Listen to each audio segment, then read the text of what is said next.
Muito bem, gente querida, nós estamos de volta com mais uma live debate. Aqui seu irmão Hélio Machado, que deseja vos cumprimentar.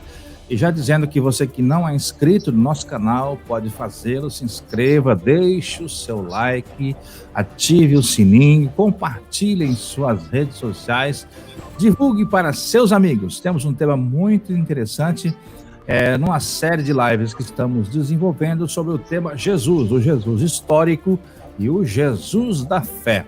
E nesta terceira live vamos tratar na continuação deste assunto.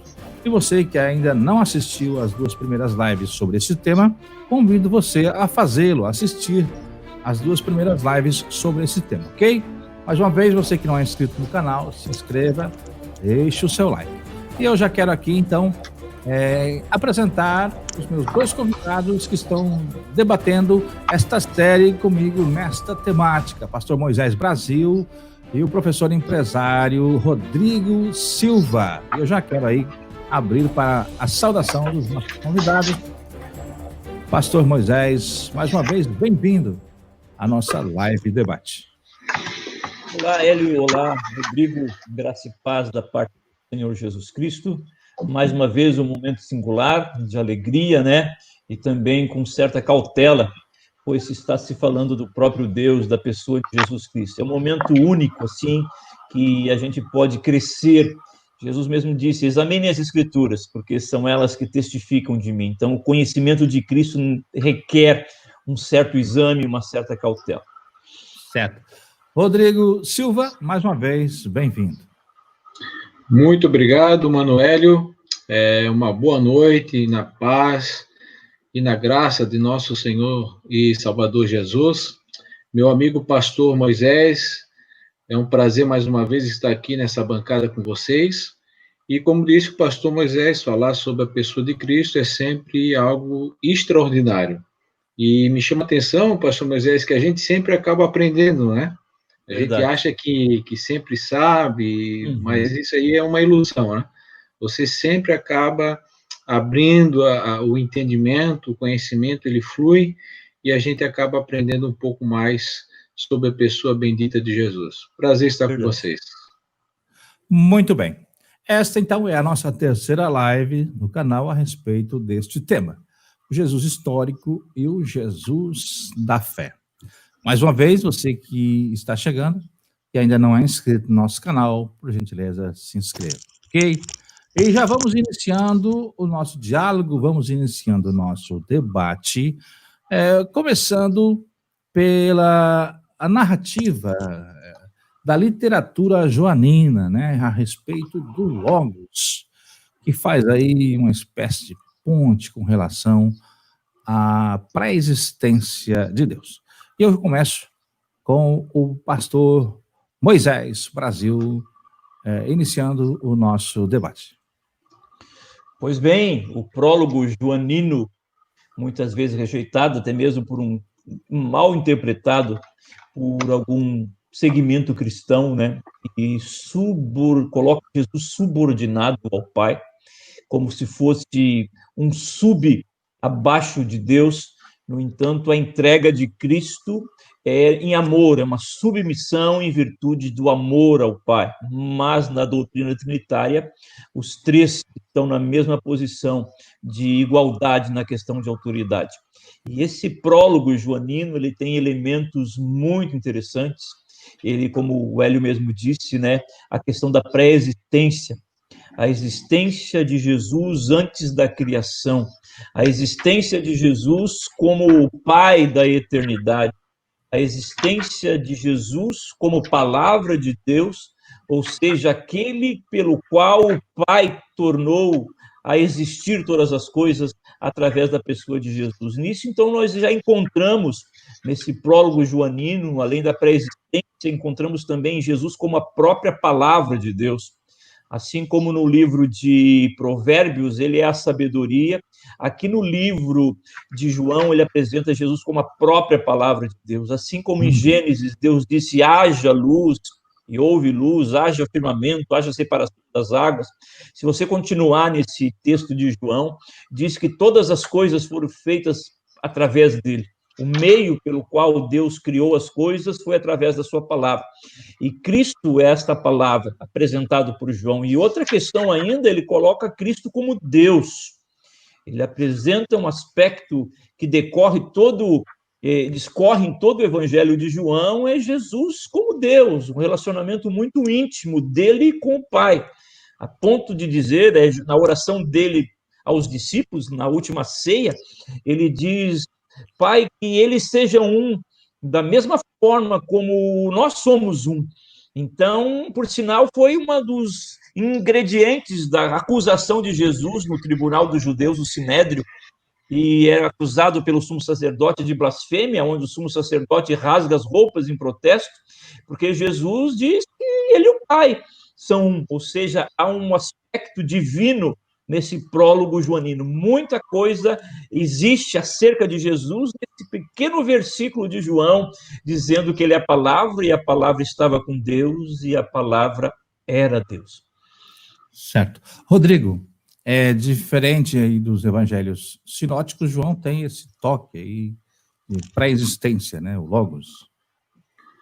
Sim, o pastor Moisés já narrou muito bem essas premissas, e é interessante a gente corroborar com essa ideia, porque João deixa já muito claro no seu evangelho essa concepção da pré-existência, né, do logos, da palavra, né, logos, porque o texto grego vai trazer logos, né, aí é traduzido como palavra ou como verbo, né, o verbo que se fez carne, e é a encarnação de Deus para cumprir o propósito que desde a eternidade já estava pré-estabelecido. Agora, também é interessante destacar que João já inicia o seu evangelho já combatendo uma das heresias que rondava aquela época, né?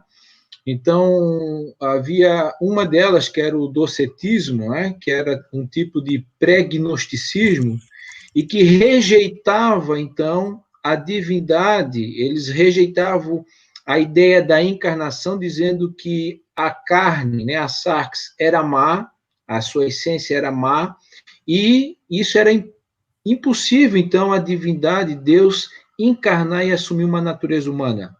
Então, essa tendência de diminuir a divindade de Jesus, né, da pessoa de Cristo, é considerada uma heresia. Então, João, já no versículo 1, ele combate essa ideia, né, dizendo, no princípio era a palavra, né, era o verbo, a palavra estava com Deus e a palavra era Deus.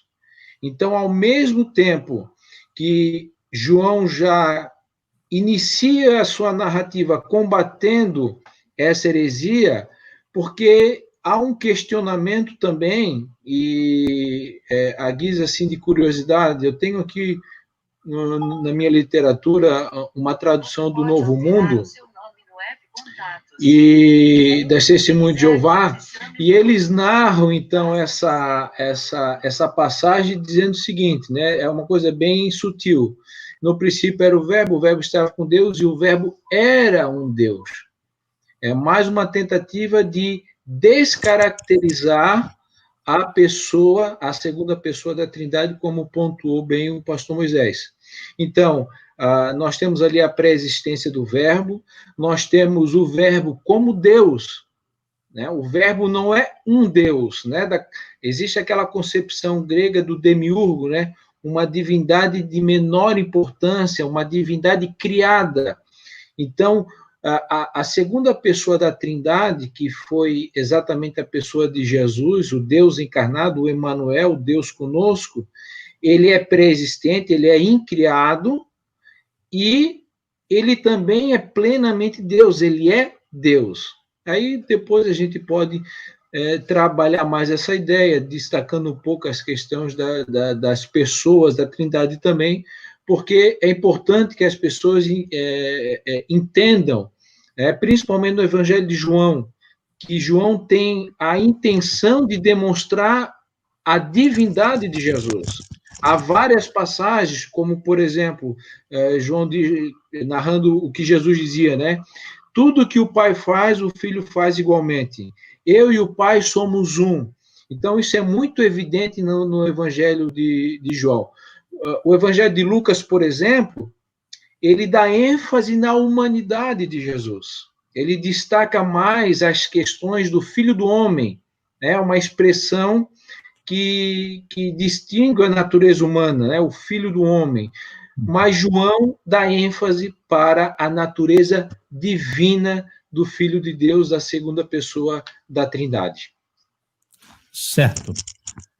Entrando no aspecto teológico, existe uma discussão ao longo de séculos, podemos dizer assim, entre os teólogos, em uma tese doutrinária que é a questão do esvaziamento de Cristo, né? A chamada kenosis. E daí temos várias linhas teóricas de como interpretar este conceito, porque enquanto o João fala do verbo que se fez carne, temos também a questão do apóstolo Paulo falando que ele se esvaziou-se, né, tomando a forma de servo. E então existe todo um conceito teórico que leva a discussões ao longo dos anos, ao longo dos séculos, podemos dizer, das décadas, dentro deste aspecto, né, pastor Moisés? Sim, é chamada teoria kenótica ou teoria da kenosis. É com base no texto de Paulo aos crentes de Filipenses. Eu acho que é uma das epístolas da prisão. Paulo estava preso e ele escreve aos crentes de Filipe. E nesse texto ele fala que os crentes deveriam ter o mesmo sentimento que houve também em Cristo Jesus. Mesmo estando na forma de Deus, não quis puxar o tapete, não quis por usurpação ser igual a Deus, mas antes se esvaziou. E nessa questão do se esvaziou que entra kenosis, o sentido de abandonar algo, a questão do oco, de estar vazio.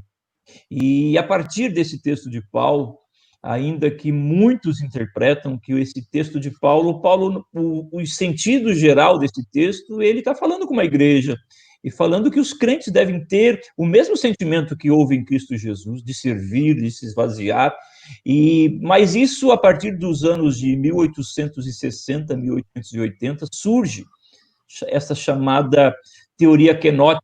Alguns, num sentido mais romântico, chegam a expressar o hino kenótico, a doutrina do esvaziamento. Eu creio mais que seja uma teoria do que uma doutrina, porque nem todo o segmento cristão a tem como uma doutrina realmente. Então, como bem o Hélio falou, é uma teoria. E, nesse sentido, ela fala que Cristo se esvaziou e toma forma de escravo, de ser humano, e vai descendo, é uma forma de né? Ele está com Deus e vem descendo, até retornar novamente a Deus.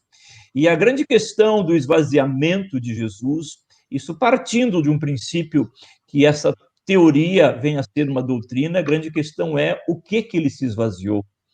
Esta é a grande questão da discussão provocada pela teoria kenótica.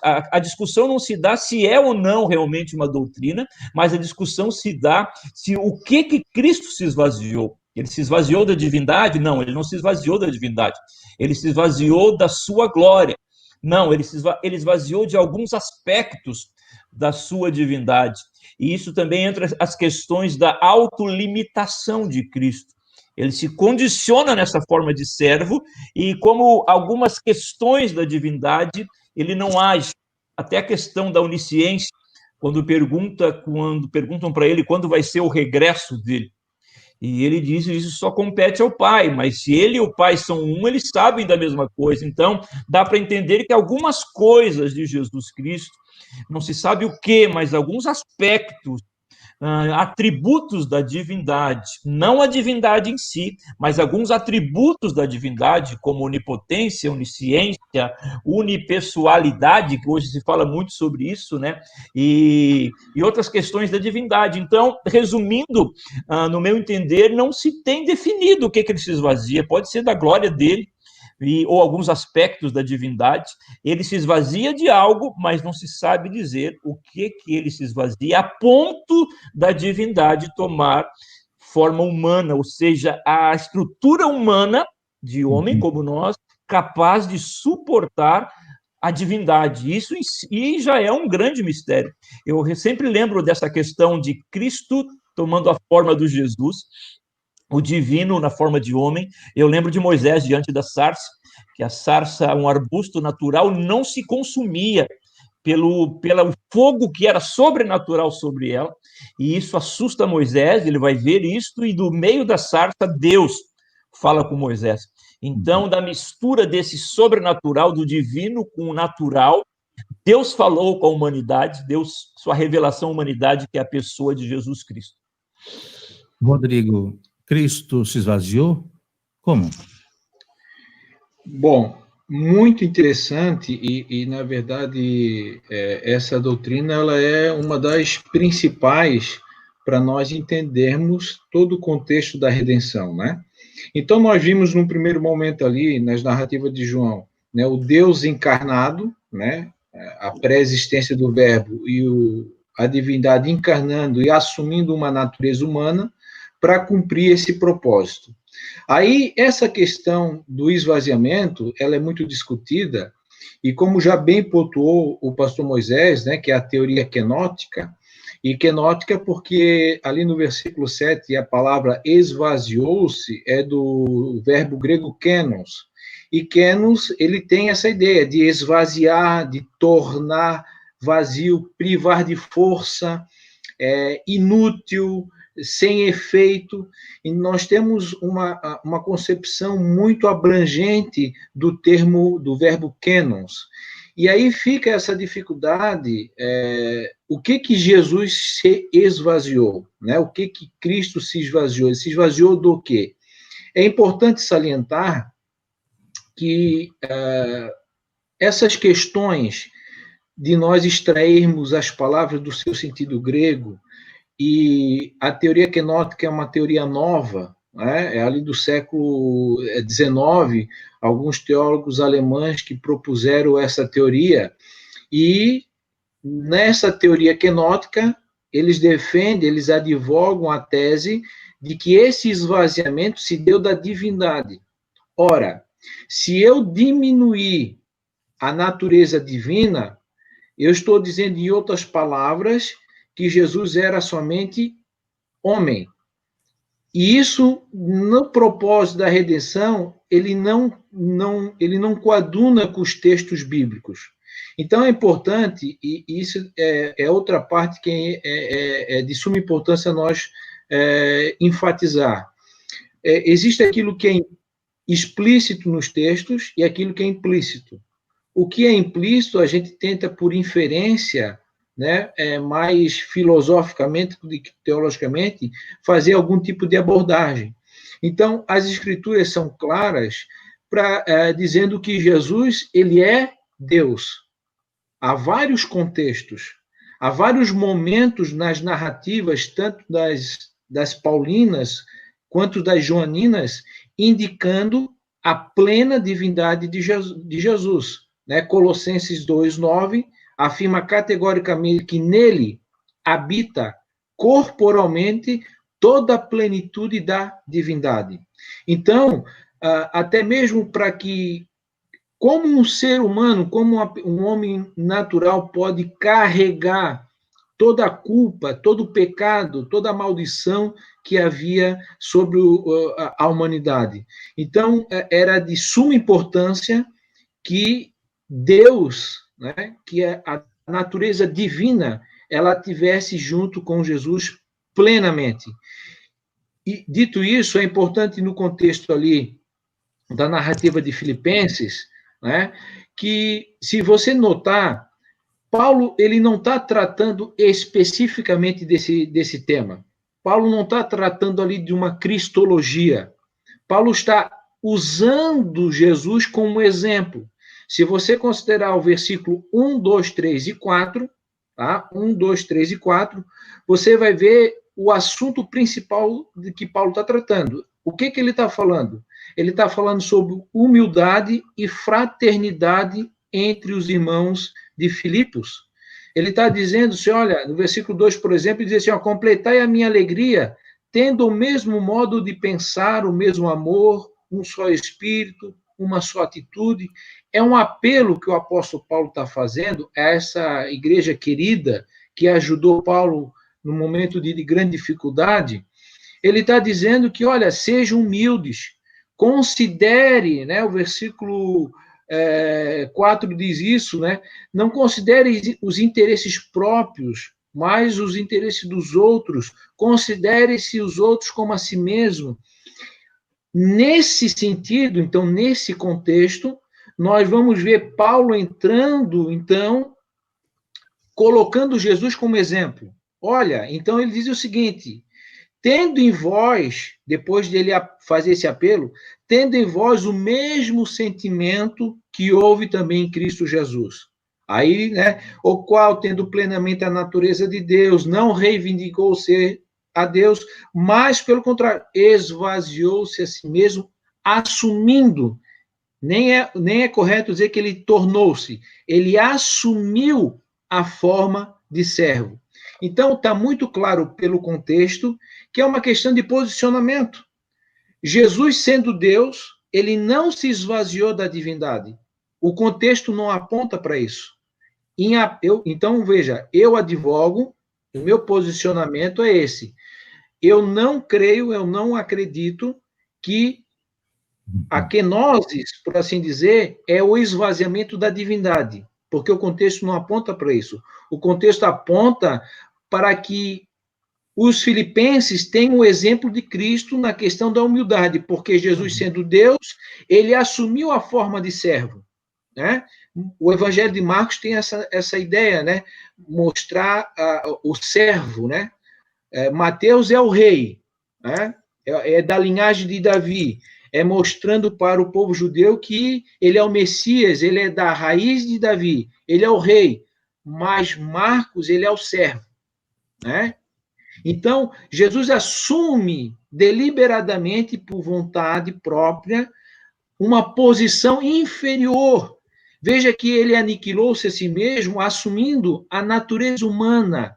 A humilhação da divindade para a humanidade.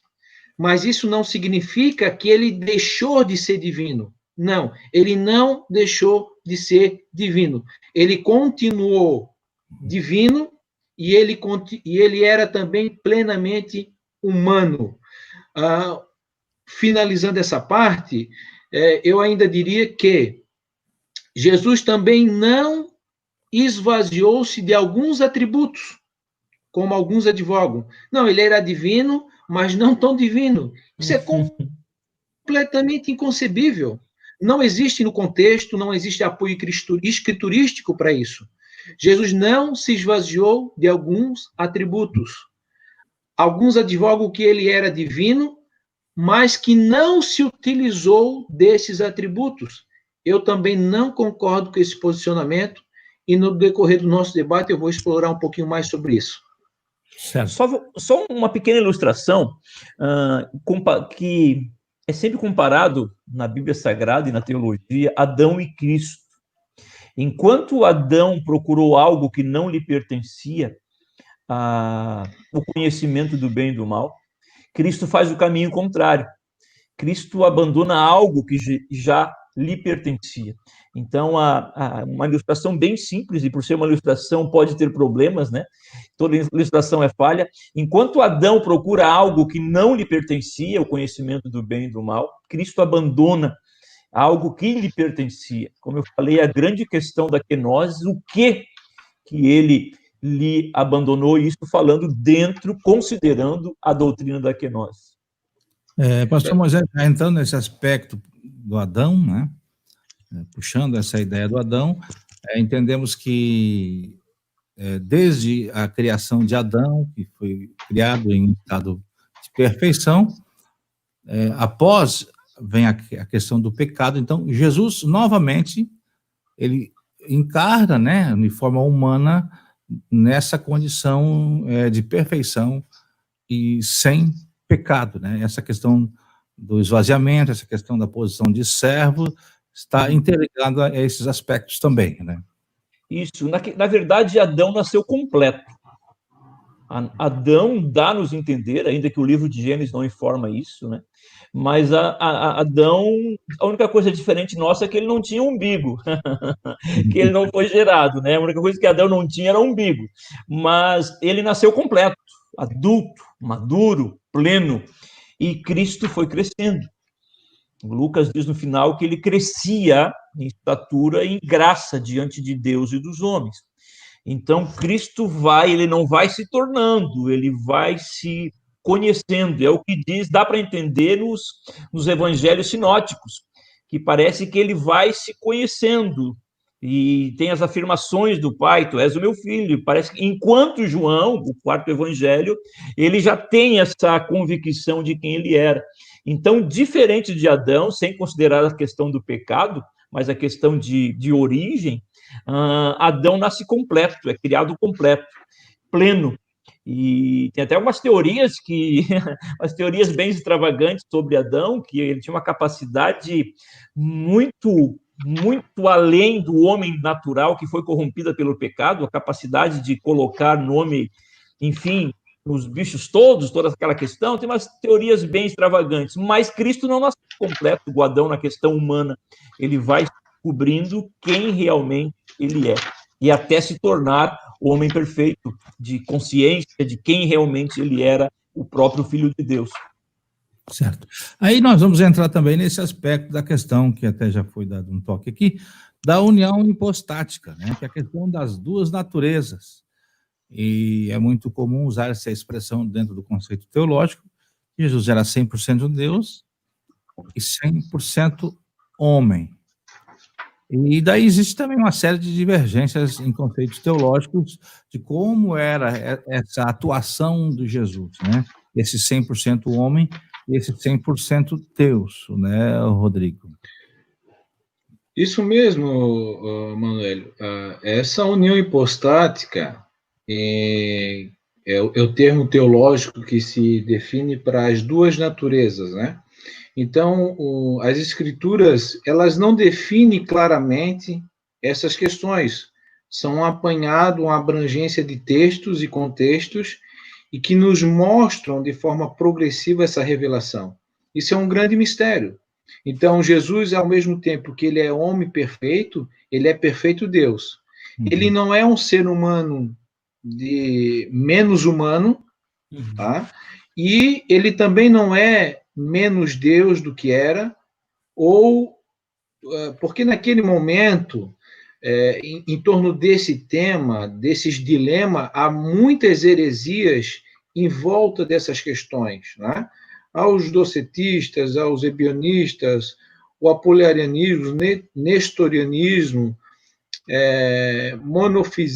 monofismo, enfim, ora são concepções heréticas que tendem a ou diminuir a natureza humana, a humanidade de Jesus, né?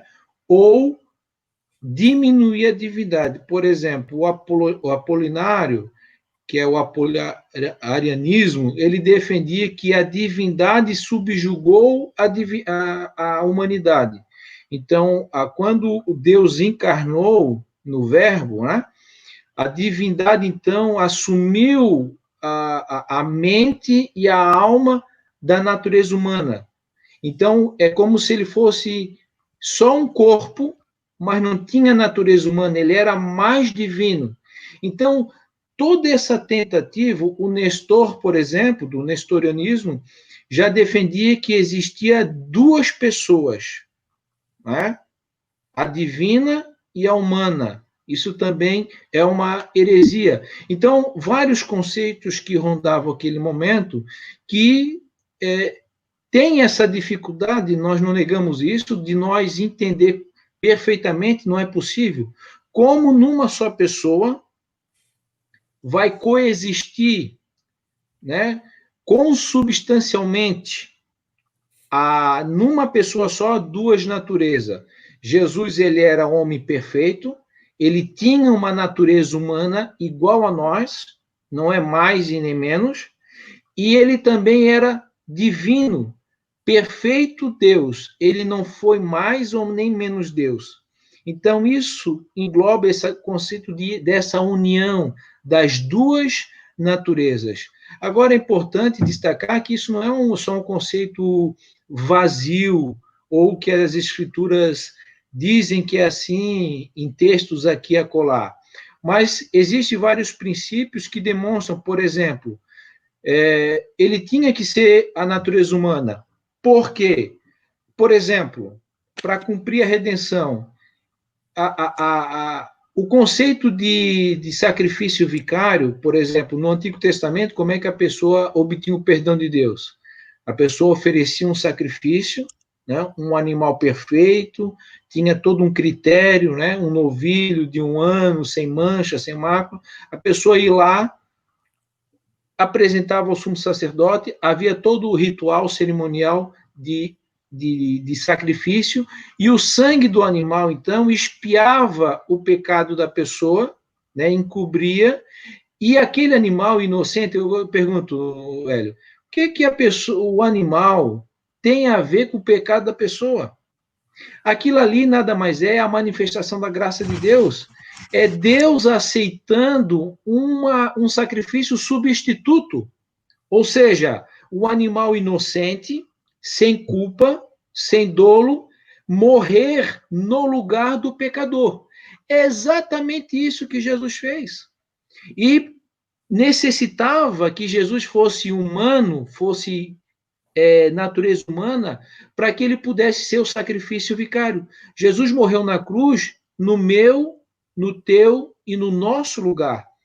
Isso é a morte vicária, é morte substituta. Então, há outras questões também. O pastor Moisés falava a respeito ali do Adão, né? Um dos motivos dele encarnar é para ele cumprir o propósito original do homem, né? Que era dominar a criação, né? Que era se estabelecer, consolidar o domínio sobre a criação. Jesus também ele tem é preciso ser o nosso padrão do nosso corpo redimido, por exemplo. Uma das maiores experiências que nós temos é ser glorificado, ser revestido de incorruptibilidade, né, por ocasião da sua segunda vinda e da ressurreição do corpo. E aí nós vamos ser revestidos dessa incorruptibilidade. Jesus, né, ele foi o primogênito daqueles que ressurgiram. Porque hoje Jesus tem um corpo glorificado e nós temos vários textos para isso. Então, era preciso ele ter encarnado, ele ter uma natureza humana, mas ele também precisava ser divino por algumas prerrogativas que faziam parte do propósito de Deus. Então, as duas naturezas, elas são inseparáveis, indissolúveis, indivisíveis, né? O credo de Calcedônia, criticando e combatendo e refutando todas as heresias que tinham, deixou isso muito claro, né? Que as naturezas de Cristo são indivisíveis, inseparáveis, indissolúveis, e elas coexistem consubstancialmente em uma só pessoa. Certo. Pastor Moisés, até para uma questão para o nosso internauta que nos acompanha, talvez não tenha muita familiaridade com conceitos teológicos, né? Tratando assim, a grosso modo, o grande embate, o grande debate entre alguns expoentes, né, da teologia e da palavra de Deus é que, uma vez que Jesus esvaziou-se, né, no aspecto da kenosis, enquanto esteve no seu ministério terreno, ele não usou ou não obteve, no caso, o seu lado divino. Era apenas o Jesus homem que estava em cena. Já dentro do conceito teológico, inclusive, que o Rodrigo acabou de expor, né, Jesus tinha, né, esses dois lados, tanto o lado 100% Deus como o lado 100% homem. Aí eu pergunto para você explicar de uma forma que o internauta que não tem muita familiaridade com a teologia, em que ponto Jesus, enquanto esteve na Terra, ele agia como homem e como Deus? Como funcionava esse processo? Bom, Hélio, a gente tem que falar um pequeno conceito sobre o ser de Deus. Como eu sempre falo, Deus não é uma pessoa, Deus é um ser. É um ser totalmente outro. O Rodrigo usa muito essa expressão, ser totalmente outro. E esse ser é absoluto, inatingível. Todo o acesso a Deus se dá por mediação. Por isso que tem Cristo, mediador. Todo o acesso a Deus é por meio de mediação e de revelação da parte dele. A revelação sempre vai partir de Deus. Então, o ser de Deus, ele se manifesta em 3 pessoas. Pessoas, temos ser e agora pessoas. Daí que vem pessoas, a pessoa do Pai, a pessoa do Espírito Santo e a pessoa do Filho. Eu falei a primeira, a terceira e a segunda pessoa. Deixei a segunda para o final, que é a pessoa do Filho. A pessoa do Pai é Deus, mas o Deus não é só o Pai, ele também é o Espírito Santo e também é o Filho. Então, nós temos um único ser que se manifesta através de 3 pessoas, isso na criação, isso no Antigo Testamento, isso na salvação, isso na ressurreição, isso na descida do Espírito Santo, isso na consumação de todas as coisas. Deus continuamente se manifesta através de 3 pessoas. A pessoa do Pai, a pessoa do Espírito Santo, e o grande problema é a pessoa do Filho. Porque a pessoa do Filho, como bem falou o Rodrigo, tem 2 naturezas. E 2 naturezas completamente distintas. A pessoa do Filho tem 2 naturezas, uma natureza divina e uma natureza humana. Se Jesus fosse só divino, era mais fácil explicar. Se Jesus fosse só humano, também seria mais fácil explicar. O problema se dá à união do infinito e eterno com a questão do finito e humano. Essa é a grande questão. O grande dilema da teologia, e por isso chama de mistério, porque não se tem tentativas dessa explicação, se Jesus fosse somente divino, era mais fácil. Ou somente humano, mais fácil de explicar. Mas a pessoa dele tem 2 naturezas, e essas 2 naturezas, elas se fundiram, amalgamaram de maneira muito consistente, sem uma anular a outra. Essa é a grande questão.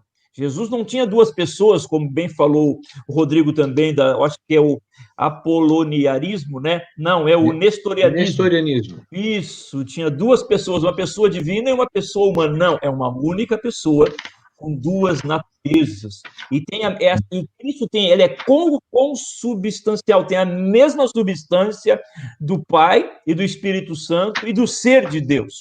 Então tem a mesma. São várias questões teológicas, ser, pessoa, substância e natureza. Pois bem, a pergunta que o Hélio fez é se Cristo, nas suas ações, nas suas palavras, nos seus ensinos, nos seus ditos, nas suas parábolas, nos seus dilemas, nos seus conflitos, né? E ele agia como homem ou agia como Deus? A gente pode encontrar essas 2 questões na Bíblia Sagrada. A gente pode encontrar ele tendo sede, ele tendo canseira, sono, a sua alma completamente angustiada. A alma é coisa do ser humano. No Getsemane, ele comunica aos discípulos: a minha alma está angustiada até a morte. E ele, às vezes, necessitava momentos de estar solitário, porque diz no texto que a multidão estava com ele orou e curou a todos e teve um momento a sós. A gente ministra com 2, 3 pessoas do dia à noite e você já está quebrado. Imagina você ministrar com centenas de pessoas. Então tem esse lado humano de Jesus, né? Embora o texto diz que ele não abriu a sua boca na todas as suas torturas, mas ele sentiu dor, essas questões humanas. Ele é plenamente humano, mas, por outro lado, tem uma questão divina.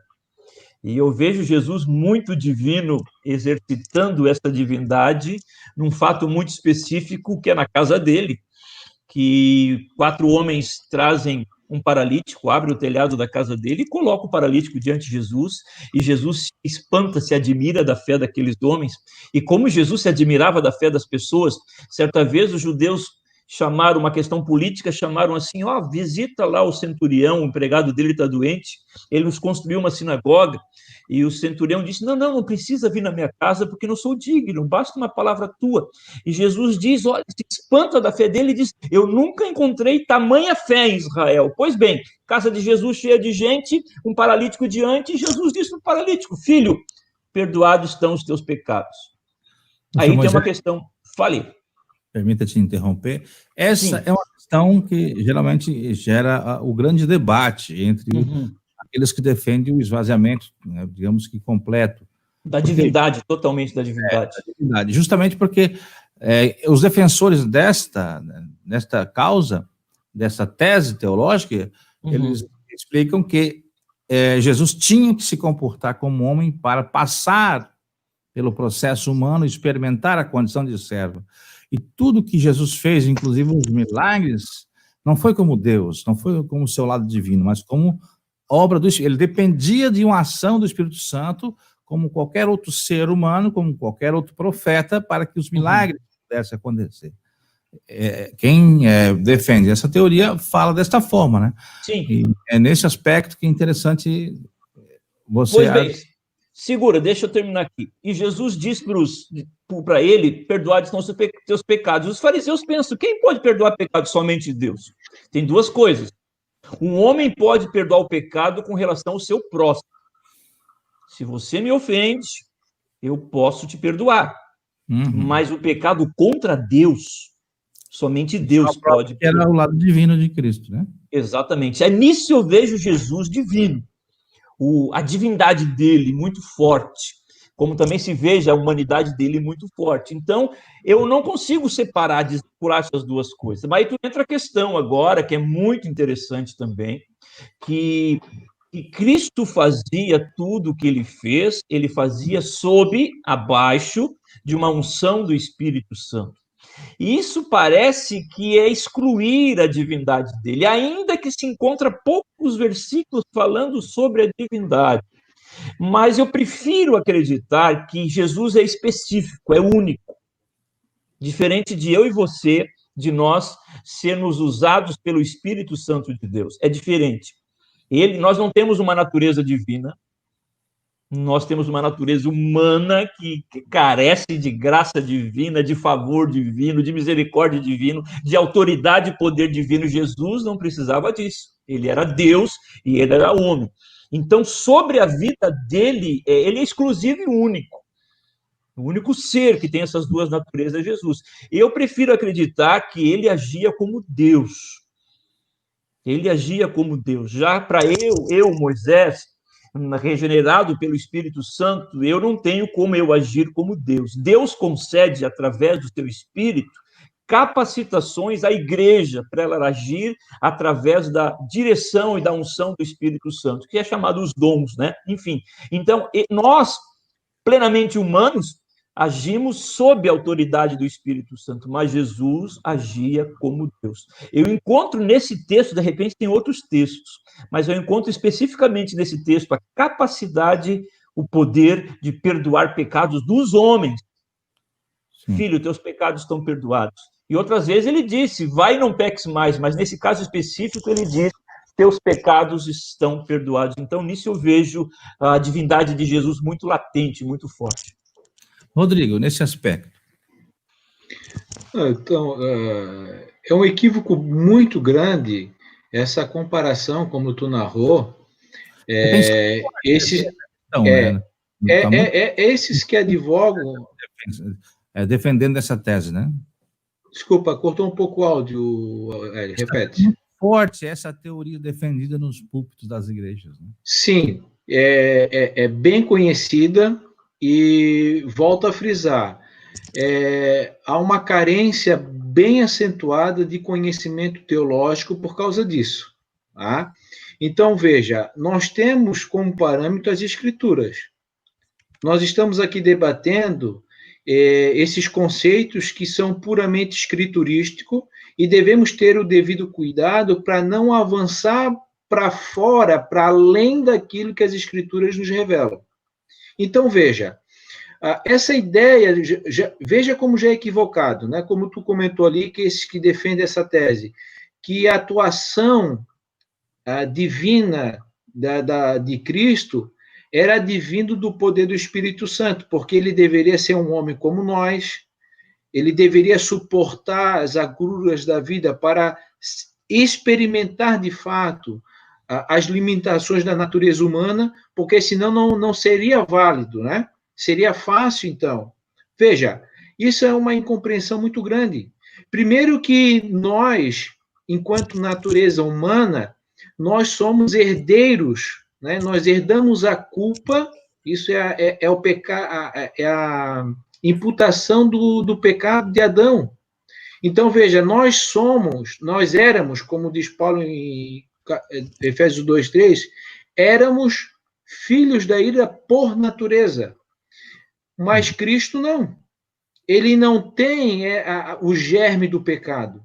Ele é uma natureza humana como a nossa, com a nossa fragilidade, com a nossa limitação, com as nossas experiências, mas nós não podemos dizer que, como o Espírito Santo atua através da nossa vida, atuava através da vida dele.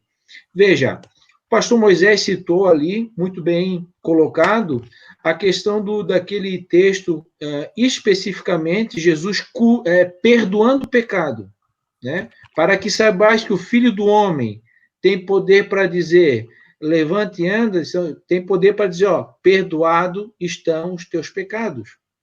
Veja, há outros textos que demonstram essa divindade de Cristo Jesus. Por exemplo, João, no capítulo 2, versículo 1 ao 11, narra o primeiro milagre de Jesus, que num casamento em Caná da Galileia, ele transforma água em vinho, muito conhecido. E ali o texto, eu estou parafraseando o texto vai dizer o seguinte, né? E principiou ali Jesus os seus milagres, os seus discípulos creram nele e mostrou Jesus a sua glória. O contexto em nenhum momento aponta para uma atuação do Espírito Santo. O texto é claro em dizer, e mostrou Jesus a sua glória. Em João 8,58, nós temos um embate ali que os fariseus estavam acusando que Jesus tinha demônio. E aí ele dizia que não tem demônio, eles evocam a pessoa do pai Abraão, e aí ele diz assim, olha, Abraão, lá no versículo 57, né? Os judeus dizem o seguinte, então os judeus disseram a Jesus, tu ainda não tens 50 anos e viste Abraão? Porque no 56, Jesus diz assim, vosso pai Abraão muito se alegrou, pois veria o meu dia. E ele ouviu, e ficou feliz, ou se exultou. Aí os fariseus, tu não tens 50 anos, e tu viste Abraão? Como é que é isso? Como é que Abraão viveu há 2000 anos atrás, tu não tens 50, como é que é isso? Aí Jesus responde, em verdade vos digo, ou vos asseguro, que antes de Abraão existir, eu sou. Veja, Jesus está se reportando àquele episódio da sarça ardente, quando Moisés, então, inquirido por Deus para fazer a obra lá no Egito, Moisés questionou Deus, sim, mas o que eu vou dizer quando eles me perguntarem quem que te enviou? Aí Deus fala, né? Eu sou o que sou. Tu vai dizer o seguinte, o eu sou te enviou. Jesus está dizendo lá, tu vai dizer que ele é o eu sou. A raiz da palavra eu sou é que vai dar o tetragrama sagrado, né? O nome de Deus, né? Que vai depois, na transliteração, vai ser Yahvé, né? Mas é o tetragrama sagrado. O eu sou é o inonimável, o Altíssimo, aquele que não tem um nome. Então, Jesus está se identificando com Deus, o Criador. E é interessante frisar ali que o texto ali de Êxodo vai dizer que é o anjo do Senhor. Né? Então, a maioria dos estudiosos concordam que ali é uma teofania da segunda pessoa da Trindade, que é Cristo Jesus. Então, é largamente perceptível que Jesus, ele atuou como Deus em determinados momentos e não comprometeu a redenção enquanto homem. Porque, por exemplo, ele transformar água em vinho não vai comprometer a questão dele sofrer as agruras, né? O texto de Isaías 53 diz que foi do agrado de Deus ele ser moído pelas nossas dores. Porque, como eu falei no áudio anterior, numa fala anterior, era preciso Cristo ser o sacrifício vicário. João Batista diz: eis o Cordeiro de Deus que tira o pecado do mundo. Ele assumiu a natureza humana para morrer no nosso lugar. Ele nos justificou. Ele tem a prerrogativa, porque o mérito é dele. Foi ele que pagou o preço. Foi ele que sofreu. Foi ele que pagou a dívida que havia, né? Havia um escrito de dívida de Colossenses, capítulo 2, versículo 14, se eu não me engano, havia um escrito de dívida nas suas ordenanças contra nós, e ele pagou, né? Então, essa ideia de que Jesus só operou através da terceira pessoa da Trindade, é equivocada. Isso é muito dessa relação, Hélio, quando Jesus, na sua cidade natal, ele entra na sinagoga. Esse cabinho aqui, ele me incomoda muito. Ele entra na sinagoga, eles entregam o rolo do livro de Isaías, e ele faz uma citação de Isaías, dizendo: o Espírito do Senhor está sobre mim, pois que me ungiu para pregoar, para fazer milagre, para anunciar o ano aceitável do Senhor. Então, eles fazem essa relação de que unção é sinônimo de poder, de milagre e prodígio. Isso é um equívoco, porque a palavra unção, no contexto do Antigo Testamento, por exemplo, é utilizada para separação, ou seja, se ungia reis, né? Deus disse a Samuel: vem, eu vou te levar na casa de Jessé o belemita, porque ali tu vais ungir Davi, rei de Israel. Tu vais separar. Se ungia, então, sacerdote, se ungia profeta. Então, a unção está ligada com essa... Eu sou ungido, ou seja, eu fui separado para uma obra. Quando Jesus diz assim, hoje se cumpriu essa escritura, Jesus está dizendo, em outras palavras, assim, está iniciando, então, aqui agora, eu sou o ungido, eu sou o escolhido, eu sou o Messias, eu sou o enviado. Então, eu vou agir de acordo sob o poder. Nós não estamos dizendo que o Espírito Santo não agiu, mas nós não podemos dizer que Jesus era só homem. Ele era homem, mas ele era divino também. Certo. Para nós já partirmos para o fechamento desta live, eu quero colocar um último ponto para a discussão e para vocês analisarem. Quem morreu na cruz? O Jesus homem apenas ou o Jesus Deus também? Começo com você, pastor Moisés. Não tem um passo ou repassa aí, não? Quem morreu na cruz foi Jesus. Boa. Quem morreu na cruz foi Jesus. É outro paradoxo, que aí surge toda uma questão filosófica, Deus pode morrer, né? Então, quem morreu na cruz foi Jesus. Se eu disser que ficou só uma das naturezas na cruz, eu estou amputando Jesus.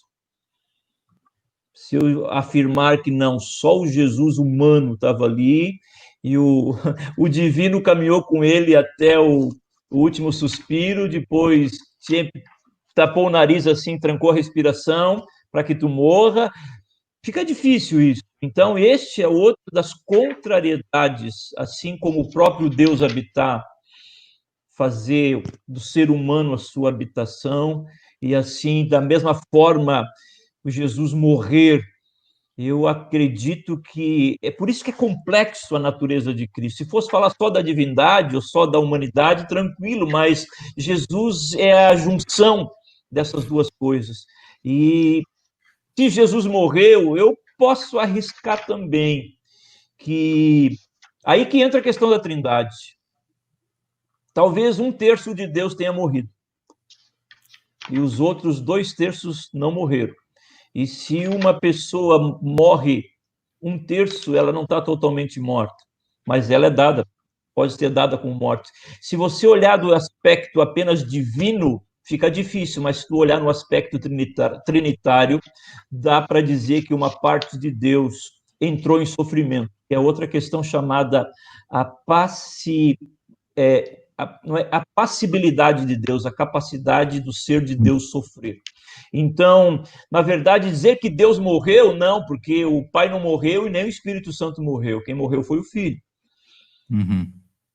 E então não morreu totalmente o ser de Deus, porque o Filho morre, mas quem tem o luto é o Pai. O Filho morre, mas quem tem o luto é o Pai.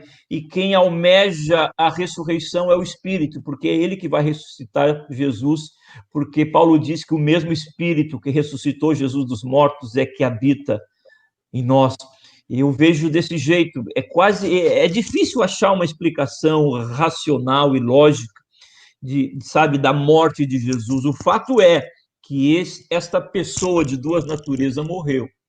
Ele não entrou em estado de catalepsia, como fosse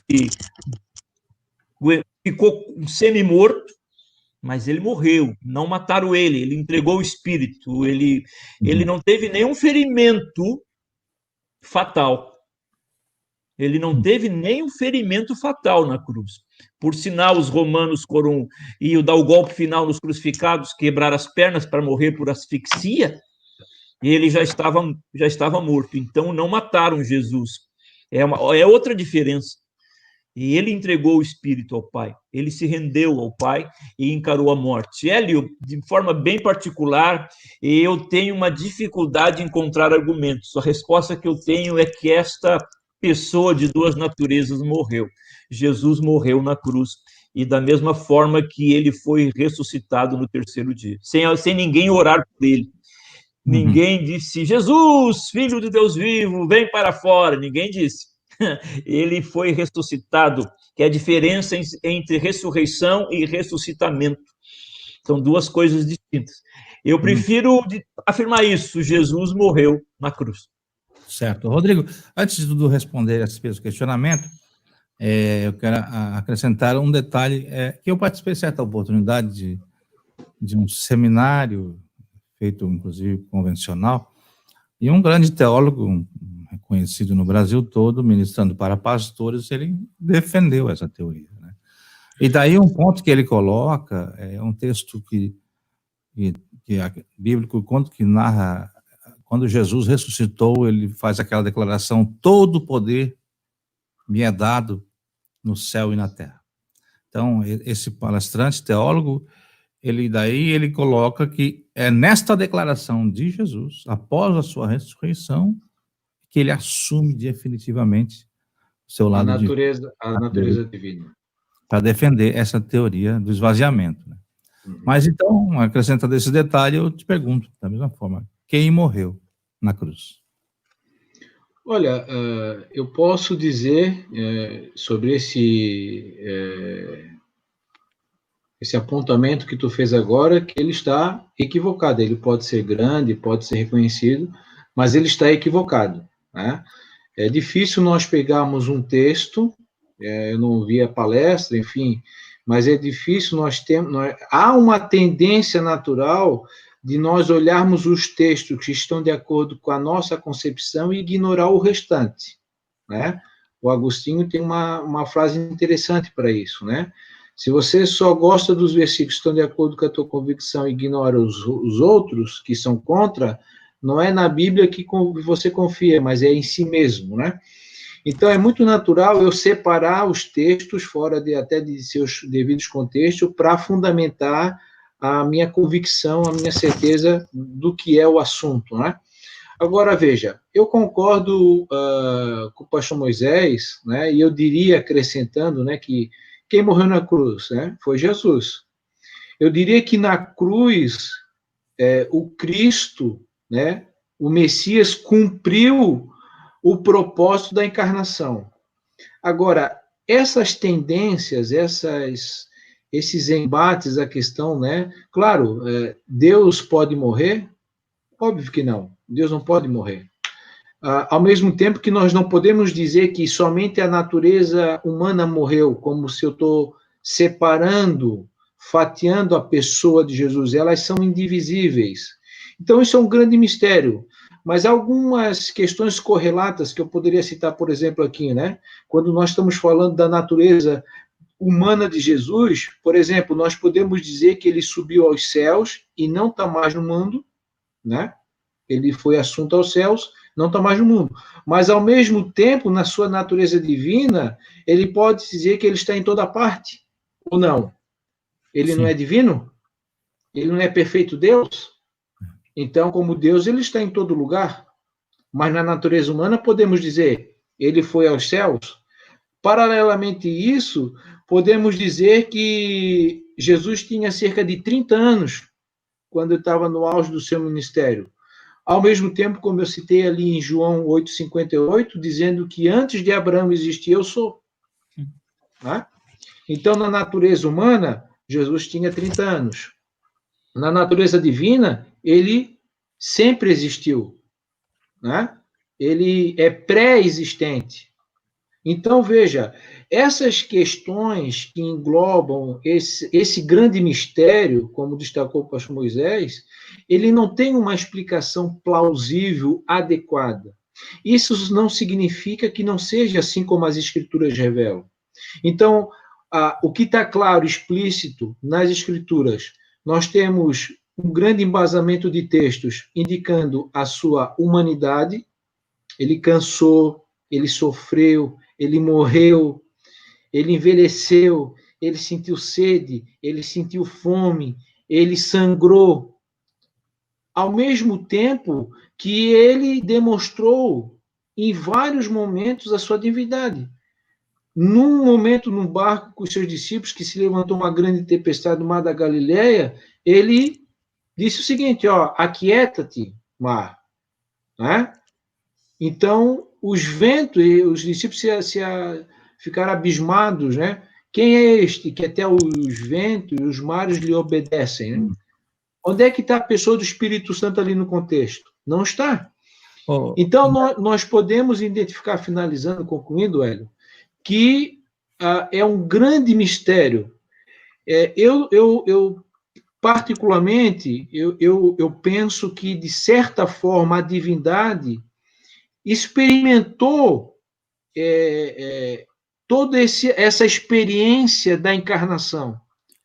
Deus não morre, mas no ato de morrer ali, a pessoa de Jesus, cumprindo o propósito divino da redenção, de certa forma, a divindade experimentou aquilo que o homem experimenta, que é a morte. Nós não podemos conceituar adequadamente quem que morreu. Morreu só Jesus humano? Divino não, vamos separar eles? Não, as duas naturezas estão interligadas. Ele ressurgiu, ele é o Cristo ressurreto hoje, glorificado. E ele está nos céus com o Pai, ao mesmo tempo que ele está aqui, que ele é onisciente, onipresente. Ele é Deus e nunca deixou de ser. Então, só um ponto aqui para vocês rapidamente colocar, já fechando o nosso debate. A questão é que existe alguns atributos divinos, que são, por exemplo, você acabou de citar a questão da onisciência, a onipresença e a onipotência. Neste caso, Jesus, em sua união hipostática, por exemplo, o atributo da onipresença, ele não pôde exercitar. Poderíamos afirmar que ele teve que se esvaziar desta, pelo menos. Absolutamente.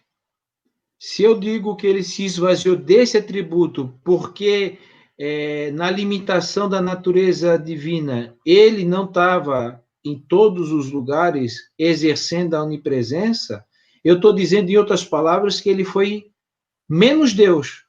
Se eu tiro qualquer atributo da divindade, eu estou diminuindo a divindade. Ok, isso é uma tese. Agora, vamos partir para as escrituras. Qual é o texto e o contexto que vai dar base para essa ideia? Ah, porque Jesus não exerceu especificamente a onipresença. Não exerceu enquanto homem. Mas ele não era divino também? Ele não era Deus? Nós estamos sobre o mesmo contexto que ele estava... Vê só, confrontando os fariseus. Em outro lugar ao mesmo tempo, ele não estaria cumprindo o seu propósito, né? Não, é que se tu analisar, acaba até uma discussão, não vai dar tempo aqui, mas essa questão da onipresença, né? Uhum. A onipresença, ela tem que ser melhor conceituada. Essa ideia de eu estar em dois lugares ao mesmo tempo, né? Claro, se eu olhar pela ótica humana, isso é impossível. Como é que eu vou estar em dois lugares ao mesmo tempo? Em dois, né? Imagine em todos os lugares ao mesmo tempo. A questão é que o ser de Deus, como é um ser totalmente outro, né? Pastor Moisés, é um ser totalmente outro, quer dizer, para ilustrar a grandeza de Deus que a gente não consegue mensurar, né? A gente às vezes cita, de forma até equivocada, dizer que Deus está na eternidade, né? O que é o tempo eterno? Isso é uma redundância. Se tem uma coisa que não tem na eternidade, é tempo. Então não existe tempo eterno, existe a eternidade. E nós dizemos às vezes que Deus está na eternidade. Isso não é verdade. É a eternidade que está em Deus. Porque Deus é um ser que contempla tudo. Ele é o Criador, ele é atemporal, ele é transcendente. Ele transcende a criação. Então, o conceito de onipresença, ele não pode só ser definido por estar em dois lugares, ou três, ou quatro, ao mesmo tempo. Como se eu, na minha natureza física, natureza humana, tivesse a capacidade de me replicar e eu estou em vários lugares. Um clone meu, isso é onipresença? Não, isso aí é uma parte da onipresença. Não significa que, efetivamente, vários outros atributos, soberania, onisciência, vários atributos Jesus usou, tá? Quando Jesus chamou lá o Natanael, disse assim, antes eu te vi debaixo da figueira antes que te chamasse ali, antes, né? Eu te vi debaixo da figueira. Jesus exercendo a divindade ali, a sua onisciência. Então é muito claro pelo contexto que isso... o que eu estou querendo dizer é o seguinte, resumindo, eu não posso usar como elemento hermenêutico, Jesus não usou a onipresença, então significa que ele foi esvaziado disso. Isso é hermeneuticamente incorreto. Certo. Bom, então nós estamos chegando aí ao final, já o tempo vai se alongando. Vocês têm aí 1 minuto para cada um fazer uma consideração dentro do tema ainda, algo que vocês desejar colocar. Começando com você, pastor Moisés. Bom, tipo assim, se um policial é obrigado sempre a agir como policial, não necessariamente, mas ele é um policial. E agora, porque Jesus não fez uso da sua onipresença, ele vai deixar de ser Deus? Também não. É como a água. A água, temos 3 estados da água. A água é água no vapor, é água no gelo e água no líquido. A não ser se você rompeu a molécula H2O, vai deixar de ser água. Mas porque Jesus não utilizou um atributo pertencente a Deus, ele não vai deixar de ser Deus. Absoluto. Né? Exatamente. Então, porque ele não usou da onipresença, não vai diminuir nem acrescentar mais. Claro que a condição de humanidade dele, que entra o mistério, não teria como ser humano e que a onipresença, como falou o Rodrigo, é bem complexa a questão de onipresença. Não é você estar em todos os lugares, mas é todos os lugares estar em você. Perfeito. Isso é onipresença. Eu não vou dando Ctrl+C, Ctrl+V na minha pessoa, né? Deus é onipresente e não podemos confundir com o panteísmo, né? Que tudo é Deus. Não que Deus esteja, mas é que esses ambientes estão patentes aos olhos de Deus. Os olhos do Senhor passeiam por toda a terra, né? É uma pequena ilustração para tentar um pouco compreender essa pessoa maravilhosa de Jesus Cristo. Certo. Rodrigo, em 1 minuto. Olha, foi uma conversa muito agradável. Mais uma vez, como eu disse lá no início, a gente sempre aprende, né? A conclusão do pastor Moisés, para mim, foi perfeita. Agora, ele conseguiu sintetizar esse sentimento, né? Até que eu estava querendo dizer. Muito bem colocado. Mas eu diria o seguinte, que o fato do Deus infinito, né? O Deus onipotente, onipresente, onisciente, né? O Deus eterno, se tornar homem, natureza humana, ele é mais surpreendentemente, ele surpreende tanto quanto a ressurreição, a morte, enfim, é o resultado do amor de Deus para resgatar o ser humano. O fato de Deus, o Criador, se sujeitar a assumir a forma humana, assumindo a forma de servo, vamos dizer assim, é o ápice da manifestação do amor de Deus. Então, definitivamente, esse tema ele é fundamental, ele é muito necessário, e a igreja ela precisaria ter uma compreensão mais clara desse. Isso é doutrina. Isso é o que falta nos nossos púlpitos. As pessoas serem doutrinadas. Não resta a menor dúvida que se você perguntar numa classe, na igreja, até mesmo numa classe teológica, as pessoas não vão ter ideia desses conceitos que nós discutimos aqui, né? As naturezas, essa questão da encarnação, enfim, explorar mais o tema. Então, isso é muito necessário para o crescimento espiritual da igreja. É uma doutrina fundamental. Certo. Muito bem, nós estamos, então, aqui chegando ao final, né, de mais esta live, que é a terceira dentro dessa temática. E para você que nos acompanhou até aqui, os nossos sinceros agradecimentos, meus agradecimentos aos nossos debatedores. Pastor Moisés, obrigado, suas considerações.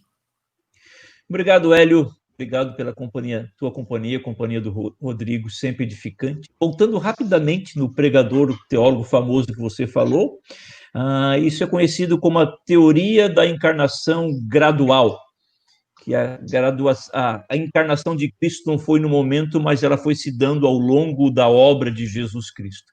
Bom estar aqui com vocês, não sou a Xuxa, né, que falava isso no final do programa dela, mas é sempre bom estar aqui, ainda mais falando sobre Jesus. Certo. Rodrigo, mais uma vez, obrigado. Também agradeço, sempre é muito bom a gente estar junto e debatendo esses temas que só nos edificam, né? Então, prazer, pastor Moisés, dividir aqui esta bancada, né? Para mim é uma grande honra, uma grande alegria, e mais uma vez, meu amigo Hélio, qualquer coisa, estamos aí disponíveis para outros momentos. Grande abraço a todos. Certo. Então, nós chegamos ao final. Muito obrigado a todos que nos acompanharam até aqui. Continue sempre com a gente. Você que não é inscrito no canal, se inscreva, compartilhe, deixe o seu like. Obrigado a todos e até o nosso próximo vídeo, ok? Obrigado. Fique na paz, fique com Deus. Tchau.